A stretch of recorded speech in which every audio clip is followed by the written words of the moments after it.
De la BFC, salut. Tiens, on va dire salut, comme ça on dit pas bonsoir. Bonjour, on ne sait jamais à quelle heure il regarde. Ça va, Michel? Mais moi, j'ai pas dit bonjour, j'ai pas dit bonsoir. Mais je dirais salut aussi. Salut aussi, Voilà. c'est plus simple. Et salut à notre nouveau caméraman, notre ami Bernard. Mais oui. Notre ami Bernard Wylock, il faut le dire, qui est un peu américain. Wylock, Trump. Wylock, ça veut dire pourquoi pas bloquer, hein? Alors, le Nieki, tu nous résumes un peu? Il y a déjà une finale. Hein. Le Nieki, tu voulais parler de quoi? Non, le Nieki a été déjà du concours en général, beau temps, presque 100 équipes, 5 triplettes, ce qui n'est pas rien, des beaux terrains, pas beaucoup de spectateurs, pendant les 3 jours, hein, finalement.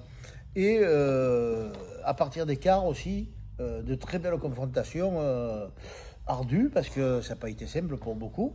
On a failli avoir une équipe croroise homogène qui arrive en quart, et malheureusement, l'équipe Guérin, Trazzi et Gauthier a perdu dimanche matin au cadrage, ainsi que François Pisani, Thierry Bassot. Et le troisième, c'était Guy Victor. Et qui ont perdu aussi au cadrage. Bon, c'est comme ça. Et donc, le challenge a été remporté par les équipes de la Farlède. Parce qu'il y avait les équipes de la Farlède, il y avait 2 équipes homogènes en quart de finale, ils ont perdu un quart. Donc, c'est bien hein, que le challenge aille vers la Farlède. Après, on a eu droit à une belle finale. Et après, une très belle finale entre deux équipes chevronnées, puisque Thierry Père avait gagné déjà le Nieki l'année dernière. Et là, il était associé avec Sylvain Bezombe.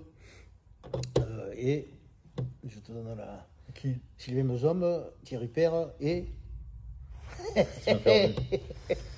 Alors, bah dis-le, si tu veux. Moi, je connais par cœur l'autre, toi. Dis-le. Thierry Bezombe, Bezombe, Père et Ludovic le pointeur, c'est Ludovic. Ludovic Souzy. J'étais pas, je te laissais. Tu vois, voilà. Et dis l'autre maintenant. Alors l'autre, tu sais que moi j'ai des problèmes avec les noms. Anthony Kébissi. Donc il y avait Tony qui tirait, qui a très bien tiré. Les 2 tireurs ont très bien tiré. Il y avait Anthony Savoli et Soma. Cédric Soma, qui a à la fin a rajouté ses points, qui a tiré qui au démarrage a fait un très bon démarrage, après il a eu un creux. Coup de mou, et après à la fin il était puis, là. Et puis on a fait une finale en 18 mènes quand même, hein, donc 2 annulés parce que le bouche parti. Ensuite l'équipe Bezombe, ils étaient taille à taille, ont monté à 9 points. 9-4, et les autres sont revenus c'est au moment où Soma qu'ils ont fait 9-4 un peu lâché, et après ça a repris, là c'était l'inverse, de l'autre côté ça lâchait un peu, 9-9, 11-9 pour Bezombe. Et Ludo il pointait très bien à ce moment-là aussi. 11-9 pour Bezombe, là ça jouait sérieux, 11-11 pour personne, puisqu'ils ont fait nul. Derrière. Après, ils doivent perdre. Hein. Voilà, mais à 5 boules pour mettre un point. À 11-11, l'équipe de Savelli aurait pu gagner. Mais ils n'ont pas gagné. Derrière. Non, ils devaient perdre. Non, eux, ils n'avaient plus gagné parce qu'ils avaient encore 4 boules, ils pouvaient faire 13. Oui, mais bon, ils sont pas arrivés. Les autres, ils avaient 5 boules pour ajouter. Et de l'autre côté, de 11 boules à eux. À 12. Avec 4 boules pour mettre 2 points. 5 boules. Et finalement, ils en ont mis que. Et ils en ont mis que. Et après, derrière, bien sûr, la punition, quand tu arrives à 12, eh bien, 12 n'a jamais gagné 13, donc ils ont perdu 13 à 12. Donc voilà. Voilà, en fait, c'est une partie qui s'est fait dans le respect, mais avec la soif, l'envie de bien jouer et de gagner. On l'a vu, voyait plusieurs fois, il y avait Tony qui motivait ses troupes, et c'était une très belle finale. Alors, le mercato... Et on en profite pour faire une bise à toute la famille. Toute la famille de Guy. Et quand même une grosse pensée pour Guy, parce que des niaiqueries, il y en a eu pas mal. Il y en a eu pas mal, il y en a eu une ou deux de belles. Alors, le mercato, il y a des recrues et tout. Je regarde un peu sur Internet. Tout le monde est dithyrambique sur la future triplette de l'Accro, avec l'arrivée de Benji. Benji Renaud.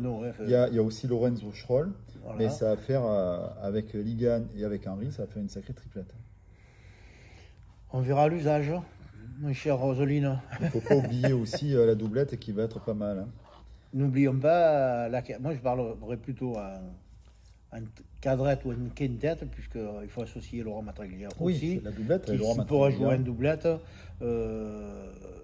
Mais bon, après, moi je suis comme Santouma, On verra Non, les mais choses. On est armé. Après, On, gagner, on pas est gagner, armé. ce Il qui faut est reconnaître certain. qu'il y a à côté, ils sont armés aussi. Saint-Tropez sont armés. Oui. Fréjus sont très armés. Bormes vont être surarmés puisque tout le monde va à Bormes en ce moment. Mais ce Ah, qui est c'est certain, c'est l'air qu'ils de la mer gagneront, avec les champignons qui sortent, les cèpes et tout. Ça attire le monde. Hein. ils gagneront Et voilà. de beaux concours, ça c'est sûr et certain. Mais si tu veux un peu figurer dans le Var, maintenant, il va falloir être proche d'une limite en matière de porte-avions. Celui-là, il va falloir être costaud. Quoi. Alors l'équipe de France aussi est en train de parfaire sa préparation. Donc notez qu'il y a bien sûr, il y a Henri. C'est le cas de le dire, parfaire. Il y a Dylan, Philippe Suchot et Jean Feltin, une belle équipe de France. Je crois qu'on en est à J-22. Mais bon, là, je pense qu'il faut ils vont faire la préparation, qu'ils se retrouvent un peu ensemble. Mais c'est vrai que les derniers résultats de l'équipe de France étaient quand même assez en dents de scie, on va dire. Ouais. Voilà. Mais là, ça va bien se passer. En plus, on est chez nous et on va tous être derrière l'équipe de France. Après, ça se fait à Dijon. Hein. Bon, espérons que la moutarde ne leur monte pas au nez. Ou alors, il faudrait que vraiment ils en aient beaucoup et qu'elle soit piquante. Quoi. On voit au niveau européen, le niveau est en train de monter, que ce soit en Suisse, en Italie. Et à noter que Laurent Matraglia fait le bouchon d'or à Montreux ce week-end. Il est associé à Robert Leca. Donc, il est en Suisse. Hein. C'est notre ami Laurent. Superbe. Et bien alors, donc là, on se prépare, on va démarrer, on va essayer de couper. Parce que dans 10 minutes, il y a l'Assemblée Générale. Tu veux nous en dire 2 mots de l'Assemblée Générale? AG, ça veut dire Assemblée Générale, voilà, pour ceux qui ne connaissent pas. Et donc, comme on est obligé de faire toutes les années, c'est quelque chose qui est obligatoire pour que l'on puisse redémarrer la saison. Donc, une fois l'Assemblée Générale faite, on parle, le rapport moral du président, les chiffres comptables et administratifs, et le rapport d'activité seront évoqués. Et ensuite, bien sûr, un petit apéritif convivial, ça, il ne faut jamais l'oublier. Puis derrière, on va pouvoir après déposer les demandes de subvention, tous les papiers administratifs qu'il faut donner, parce qu'il faut les donner avant fin novembre, donc c'est toujours très tendu. Et puis demain, ça me permet d'aller voter au comité, puisque demain, il y a les élections du comité. Alors, il y a deux listes qui se présentent, les listes de Marc Benintendi, qui sont, c'est la liste sortante, et une liste concurrente qui est menée par Jean-Paul Santarelli, qui était le trésorier du comité actuel. Donc voilà, après, c'est les clubs qui votent, donc c'est pas une personne, hein, moi je représente le club, je voterai que ce que le conseil d'administration m'a dicté. Alors, je ne vous le dirai pas ce soir, ni même demain d'ailleurs. Par rapport à tous les organismes qui nous aident, que ce soit la mairie, le département, etc., TPM et tous nos sponsors, je voudrais faire un petit peu le point sur le nombre de vues que l'on a eu au national et aussi notre petite chaîne que l'on a créée il y a peu de temps, qui finalement avance et fait son petit bout de chemin. Alors, sur le national, des petits chiffres. En direct, il y avait 4500 personnes qui regardaient, donc c'était le 5-08 pour demi-finale-finale. Sur Facebook, 7700 personnes qui suivaient. YouTube, 25 700. 11 500 sur LCV, la chaîne varoise, qui sont les prestataires. Soit 35 000. Et plus depuis la demi-finale et la finale, il y a eu 59 personnes, 59 000 vues en replay. Quasiment 59 personnes. 59. Oui, 59 000. Parce qu'il y en a 59 et 52 000, il y a 9 000, il y a quand même un écart. Ça fait une augmentation de 55% par rapport à l'année dernière. Donc, c'est quand même pas rien. Ensuite, notre petite chaîne YouTube, on est à 64 131 vues. Alors, l'équipe 22, ça fait une moyenne de 110 vues. C'est pas énorme.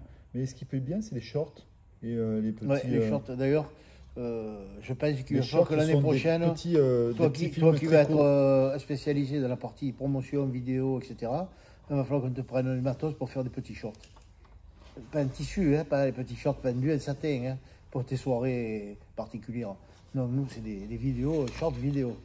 il est plein d'humour ce soir. Alors, donc on va essayer de continuer tout ça et peut-être faire, si on a un petit peu plus de petit matériel, puisque maintenant on a le nombre de vues suffisant pour pouvoir faire du direct, essayer de faire des retransmissions directes avec des commentaires de petites des concours, de finale, de demi-finale, mais ouais. filmé avec l'iPhone pour pas faire de publicité. Donc c'est quelque chose qui marche. Et on va essayer de le parfaire avec des petits interviews aussi. C'est vrai qu'on a fait des petits interviews. Non, mais ça l'année prochaine. Là, cette année, on n'en a fait qu'un.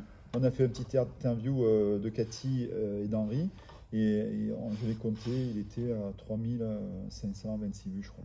Donc c'est pas mal. Non, mais les shorts, ça plaît. Et c'est vrai que c'est un truc à développer. Il faut développer. Et puis, ça remercie nos sponsors. Puis chaque fois qu'on fait l'équipe 22, on met en exergue un peu un de nos sponsors qui nous aide. Voilà. Bah, écoutez, tu veux rajouter quelque chose, Michel? Non, mais tu peux ouvrir. Hein.